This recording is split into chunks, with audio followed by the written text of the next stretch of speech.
आज हम ऐसी दुनिया के बारे में बात करेंगे जहां भूत प्रेत रहते हैं, अर्थात प्रेतलोक के बारे में। दोस्तों, इस वीडियो में आपको पता चलेगा प्रेतलोक कैसा है, प्रेतलोक में भूतों का जीवन कैसा होता है, भूत प्रेत क्या खाते हैं, किन कर्मों से मृत्यु के बाद आत्माओं को प्रेतलोक जाना पड़ता है। दोस्तों, मृत आत्माओं को भी अच्छा या बुरा उनकी अच्छी बुरी भावनाओं और कार्यों के आधार पर माना जाता है। जिस स्थान पर अच्छी आत्माएं रहती हैं उसे पितृलोक कहा जाता है और जिस स्थान पर बुरी आत्माएं रहती हैं उसे प्रेतलोक कहा जाता है। पितृलोक पृथ्वी से बहुत ऊपर स्थित है, लेकिन प्रेतलोक का अस्तित्व इसी मृत्युलोक में ही है। शास्त्रों के अनुसार किसी पापी व्यक्ति की मृत्यु के समय यदि उसकी कोई प्रबल इच्छा पूर्ण नहीं हो पाती और उसका विधिवत अंतिम संस्कार करके इस मृत्युलोक से विदाई नहीं दी गई होती, तो ऐसी आत्माओं को पुनर्जन्म नहीं मिलता, क्योंकि इन आत्माओं को ना ही स्वर्गलोक में स्थान मिलता है और ना ही उन्हें नर्कलोक ले जाया जाता है। इसलिए वह एक अलग योनि में प्रवेश कर जाती है, अर्थात प्रेत योनि में। प्रेतलोक हिंदू धर्म में एक ऐसी दुनिया है जहां वे आत्माएं जाती हैं जो पृथ्वी पर अपना शरीर तो छोड़ देती हैं, लेकिन अपने कार्यों के कारण मुक्ति या पुनर्जन्म प्राप्त करने में असमर्थ होती हैं। सामान्यतः मृत प्राणी भौतिक शरीर से बाहर निकलने के बाद तुरंत प्रेत शरीर धारण कर लेता है। प्रेत शरीर धारण करते ही उसकी दृष्टि बदल जाती है, जिससे उसको अपने आसपास के भूत प्रेत और अन्य बुरी शक्तियां दिखाई देने लगती हैं। प्रेत शरीर धारण करते ही आत्मा प्रेतलोक में प्रवेश कर जाती है, जहां घनघोर अंधकार, बदबू और पीड़ा है। प्रेतलोक पूरी तरह से भौतिक जगत के साथ मिला हुआ है।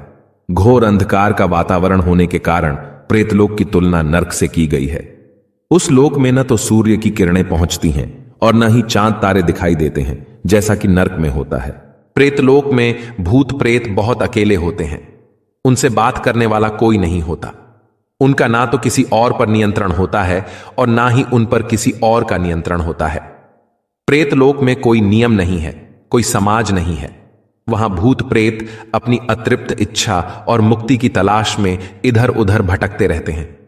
भूख और प्यास प्रेतलोक में एक आम समस्या है। भूत भोजन और पानी देख तो सकते हैं, लेकिन खा पी नहीं सकते। वे भूख और प्यास से इतना परेशान होते हैं कि वे छटपटाने लगते हैं। कभी ना खत्म होने वाली पीड़ा ही प्रेतलोक की विशेषता है। प्रेत पीड़ा से इतना पीड़ित होते हैं कि वे खुद को ही मारना चाहते हैं, परंतु जीवन न होने के कारण वे ऐसा भी नहीं कर पाते। शास्त्रों के अनुसार जो व्यक्ति समय से पहले कम उम्र में किसी गंभीर बीमारी या दुर्घटना के कारण अकाल मृत्यु को प्राप्त होता है और उसके परिजनों द्वारा उसका अंतिम संस्कार नहीं किया गया होता, तो उसे प्रेत योनि प्राप्त होती है। यदि किसी ने मृत्यु से पहले हत्या, चोरी, धोखाधड़ी, डकैती, बलात्कार जैसे पापपूर्ण घृणित कर्म किए होते हैं, तो उन्हें प्रेतलोक में अनंत काल तक रहकर कष्ट उठाने पड़ते हैं। अब आपको बताते हैं कि भूत प्रेत का भोजन क्या होता है और उसे प्राप्त करने के लिए वह क्या क्या करते हैं। गरुड़ पुराण के अनुसार जब कोई आत्मा मरने के बाद भूत बन जाती है तो उसे खाना या पानी दिखाई तो देता है, लेकिन ना तो वह खाना ग्रहण कर पाता है और ना ही पानी। उसे भूख और प्यास हमेशा ही लगी रहती है। वे ऐसे परिवारों की तलाश में हमेशा रहते हैं जहां झगड़ा होता है, अशुद्धता होती है, मारपीट होती है, जहां मछली और मांस खाया जाता है, जहां कोई धार्मिक नियम का पालन नहीं होता, कोई पूजा नहीं होती, पूजा की घंटी नहीं बजती या शंखनाद नहीं होता, जो घर गंदे होते हैं, जहां खाना छोड़ दिया जाता है। भूत प्रेत उस घर से भोजन प्राप्त करते हैं।